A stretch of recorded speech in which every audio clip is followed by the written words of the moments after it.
اعوذ باللہ من الشیطان الرجیم بسم اللہ الرحمن الرحیم الحمد للہ وکفی والصلاة والسلام علی عبادہ الذین اصطفیٰ خصوصاً علی افضلہم وخاتم النبیین محمد الامین وعلی آلہ وصحبہ اجمعین اما بعد فقد قال اللہ تبارک وتعالی کما ورد فی سورۃ النساء اعوذ باللہ من الشیطان الرجیم بسم اللہ الرحمن الرحیم یا ایھا الناس اتقوا ربکم الذی خلقکم من نفس واحدۃ وخلق منها زوجها وبث منہما رجالا کثیرا ونساء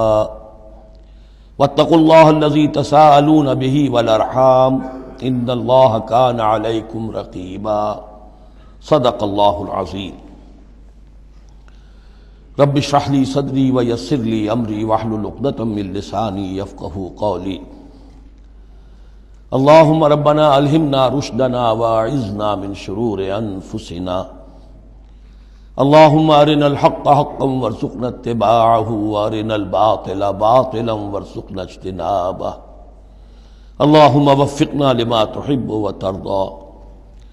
اللہم آنس وحشتنا فی قبورنا وارحمنا بالقرآن العظیم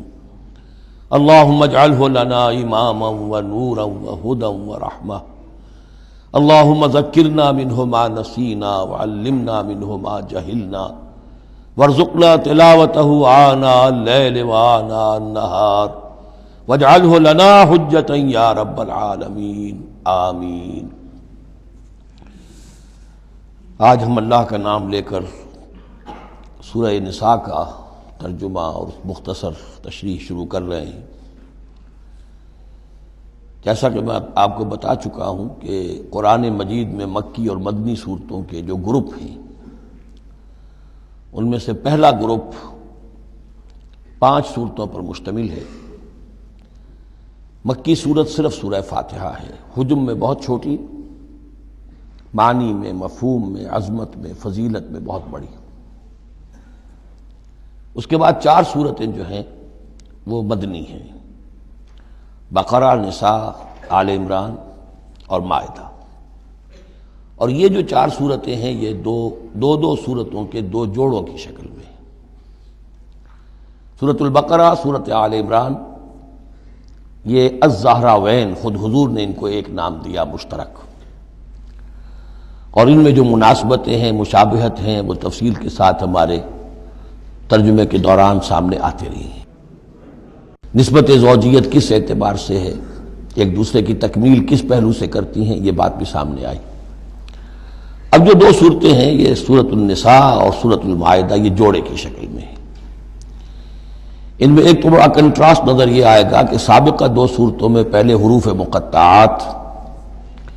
اور دونوں میں پھر قرآن مجید اور کتب سماویہ کی عظمت کا بیان، جبکہ ان دونوں صورتوں میں کوئی تمہیدی اس طرح کی گفتگو نہیں ہے، براہ راست خطاب ہو رہا ہے۔ البتہ یہ فرق ہے وہ نسبت زوجیت کے اعتبار سے کہ سورہ نساء میں خطاب ہے یا ایھا الناس، اے لوگو، خطاب عام ہے، اور سورۃ المائدہ کا آغاز ہوتا ہے یا ایھا الذین آمنوا، وہاں خاص ہے، انسانوں میں سے جو لوگ ایمان کے دعوے دار ہوں۔ باقی جس طرح سورہ بقرہ اور سورہ آل عمران نصفین میں منقسم ہیں، اس طرح کا معاملہ ان دونوں صورتوں کا نہیں ہے۔ اپنے اسلوب کے اعتبار سے یہ دونوں صورتیں سورہ بقرہ کے نصف ثانی کے مشابہ ہیں، یعنی چند مضامین کی لڑیاں چل رہی ہیں لیکن آپس میں اس طرح بٹی ہوئی ہیں، گتھی ہوئی ہیں رسی کی طرح کہ وہ نظر آئیں گی کٹواں، ایک لڑی لال ہے، ایک پیلی ہے، ایک ہری ہے، ایک نیلی ہے، لیکن جب آپ ان کو بٹ دیتے ہیں تو ایک طرف سے دیکھیں گے تو وہ کٹا پھٹا رنگ نظر آئے گا، مسلسل لال نہیں نظر آئے گا، مسلسل پیلا، نہ نیلا نہ ہرا۔ کھول دیں گے تو معلوم ہوگا کہ وہ تو واقعتاً ایک علیحدہ لڑی ہے، ایک نیلی ہے، ایک پیلی ہے۔ تو وہاں تو میں نے سورہ بقرہ میں آپ کو بتایا تھا کہ 4 ڈوریاں ہیں، 2 کا تعلق شریعت سے، شریعت میں 2 لڑیاں ہوئیں، ایک عبادات اور ایک معاملات۔ دو کا تعلق ہے جہاد فی سبیل اللہ سے، ایک جہاد بالمال یعنی انفاق فی سبیل اللہ، اور ایک جہاد بالنفس کی آخری شکل یعنی قتال فی سبیل اللہ۔ یہ چاروں کا تانا بانا سورہ بقرہ کے نصف ثانی میں تھا۔ یہاں سورہ نساء میں بھی آپ دیکھیں گے کہ 3 لڑیاں ہیں یہاں، اور وہ اسی طرح آپس میں گتھی ہوئی ہیں، نظر آئیں گی کٹواں، لیکن اگر آپ ان سب کو علیحدہ علیحدہ کر لیں تو وہ اپنی جگہ پر ایک علیحدہ مضمون بن جائے گا۔ لیکن یہاں پر جو خطاب ہے، ایک لڑی تو وہ ہے کہ جس میں خطاب ہے اہل ایمان سے، اور وہ اسی طریقے سے جیسے سورہ بقرہ میں وہی 4 چیزیں اس میں آئیں گی، قتال، انفاق اور احکام شریعت، عبادات۔ لیکن دوسرا خطاب ہے اس میں اہل کتاب سے، اس میں یہ کہ نصارہ اور یہود دونوں گڈمڈ ہیں، ملے جلے ہیں۔ اب اہل کتاب کا معاملہ ہے، پہلی 2 صورتوں میں علیحدہ علیحدہ مسئلہ چل رہا تھا۔ تیسرے سب سے بڑا حصہ اس سورہ مبارکہ کا وہ ہے جو منافقین سے خطاب پر مشتمل ہے، لیکن وہ اکثر و بیشتر لوگ وہاں بات سمجھ نہیں پاتے، اس لیے کہ وہاں بھی خطاب ہوتا ہے یا ایھا الذین آمنوا سے۔ پورے قرآن میں کہیں یا ایھا الذین نافقوا نہیں آیا، یا ایھا الکافرون بھی ہے، یا ایھا الذین کفروا بھی ہے، یا ایھا الذین آمنوا بھی ہے، یا ایھا الذین نافقوا کہیں نہیں، اس لیے کہ منافق بھی قانوناً تو مسلمان ہی ہوتے تھے۔ تو اصل میں یہ بڑی گہری نظر کی ضرورت ہے کہ یہ پہچانا جائے کہ یہاں یا ایھا الذین آمنوا مومنین صادقین کی طرف روح سخن ہے یا منافقین کی طرف ہے۔ اگر یہ فرق نہ کیا جائے تو بڑی غلط فہمی ہو جاتی ہے بعض مقامات پر، مثلا سورہ توبہ کے بعض مقامات ہیں یا ایھا الذین آمنوا ما لکم اذا قیل لکم انفروا فی سبیل اللہ ثاقلتم الی الارض،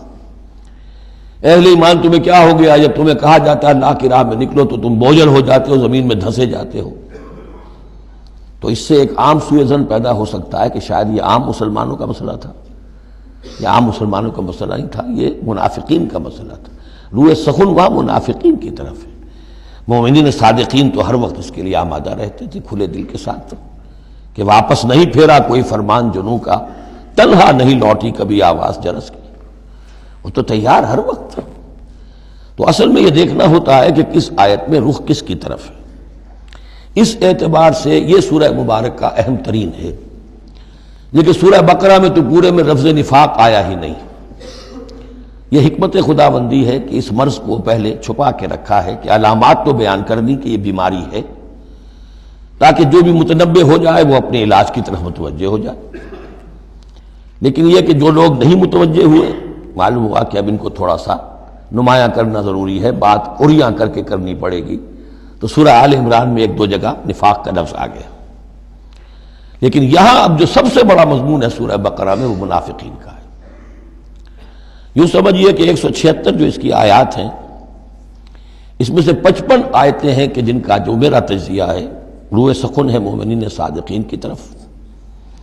صرف 37 آیات ہیں کہ جن میں خطاب ہے اہل کتاب سے، یہود اور نصارہ سے مشترک طور پر، اور 84 آیات ہیں جن میں خطاب منافقین سے۔ لیکن وہی بات جو میں نے عرض کی کہ جہاں بھی ان سے بات ہوگی یا ایھا الذین آمنوا کے حوالے سے ہوگی، اس لیے کہ ایمان کے دعوے دار تو وہ بھی تھے۔ منافق تو وہی ہوتا ہے کہ جو دعویٰ کرتا ہے ایمان کا، چاہے وہ شعوری طور پر منافق ہو چاہے غیر شعوری طور پر منافق ہو، لیکن یہ کہ دعویٰ ایمان تو اس میں موجود ہوگا۔ سورہ نساء اور سورہ مائدہ کے مابین ایک فرق نوٹ کر لیجئے۔ انسانی تمدن میں سب سے بنیادی چیز جو ہے وہ ہے معاشرہ، اور معاشرے میں عورت اور مرد کا تعلق، اور نمبر 2 جو معاشرے میں کچھ کمزور طبقات ہوتے ہیں ان کے لحاظ کا خیال، ان کے حقوق کا لحاظ کرنا۔ یہ مضمون آپ کو ملے گا سورہ نساء میں۔ آئلی قوانین تفصیل سے آ چکے سورہ بقرہ میں، جو رشتہ جڑتا ہے ایک مرد و ایک عورت کے مابین ازدواج کا، جس سے کہ پھر خاندان وجود میں آتا ہے، تو وہ جو سب سے بنیادی یونٹ ہے معاشرے کا، اس کی جڑ بنیاد کا تو سارا تفصیل سے معاملہ آ چکا ہے سورہ بقرہ میں۔ سورہ آل عمران اس اعتبار سے منفرد ہے کہ اس میں شریعت کے احکام نہیں ہیں سوائے اس ایک حکم کے جو سود کے بارے میں آیا ہے، لا تاکلوا الربا اضعافا مضاعفا، کوئی اور احکام شریعت جو ہے اس میں نہیں ہے۔ لیکن یہاں اب آپ کو جو تمدن کی معاشرتی سطح کے اوپر خاص طور پر جو دبے ہوئے پسے ہوئے طبقات تھے اس معاشرے میں، ان کی ایمینسیپیشن، ان کو اوپر اٹھانا، ان کے حقوق کی طرف متوجہ کرنا، یہ آپ کو نظر آئے گا۔ پھر اس معاشرے کے اندر سیکس کا معاملہ، اگر سیکشول انارکی ہو تو تباہی پھیل جائے گی، تو اس میں ابتدائی اقدامات جو ہیں وہ اس صورت کے اندر آئے ہیں۔ سیکس ڈسپلن کیسے امپوز کرنا ہے مسلمانوں تمہیں اپنے معاشرے کے اندر، بے راہ روی سے کیسے ڈیل کرنا ہے۔ تو اس طریقے سے تمدن کی جو بنیادی جو منزل ہے اس پر گفتگو ہو رہی ہے۔ سورہ مائدہ میں جا کر پھر جو تمدن کی بلند ترین منزل ہے ریاست، اور یہ کہ پھر اعلیٰ سطح کے اوپر عدالتی نظام، چوری ڈاکہ وغیرہ کا سد باب، اس کے لیے کیا حدود ہیں، اس کے لیے کیا تعزیرات ہیں، یہ بھی آگے آئیں گی۔ باقی سورہ نساء میں جیسے ہے ویسے ہی سورہ مائدہ میں بھی اہل کتاب سے بھی آخری خطاب ہوگا۔ تو جیسا کہ میں نے عرض کیا تھا کہ یہ پہلا گروپ جو ہے اس میں دو لڑیاں ہیں۔ ایک ہے یہ شریعت کا گروپ ہے، شریعت شروع ہو رہی ہے، بلو پرنٹ اس کا سورہ بقرہ سے، اس کے تکمیلی احکام سورہ مائدہ میں۔ اور دوسرا اس میں خطاب ہے اہل کتاب کے ساتھ، وہ بھی تدریجاً بڑھ کر آخری باتیں وہ ہے کہ جو پھر سورہ مائدہ میں ہمیں ملیں گی۔ بس اتنی تمہید، اور اس میں بھی خاصا وقت صرف ہو گیا ہے۔ صدق اللہ العظیم۔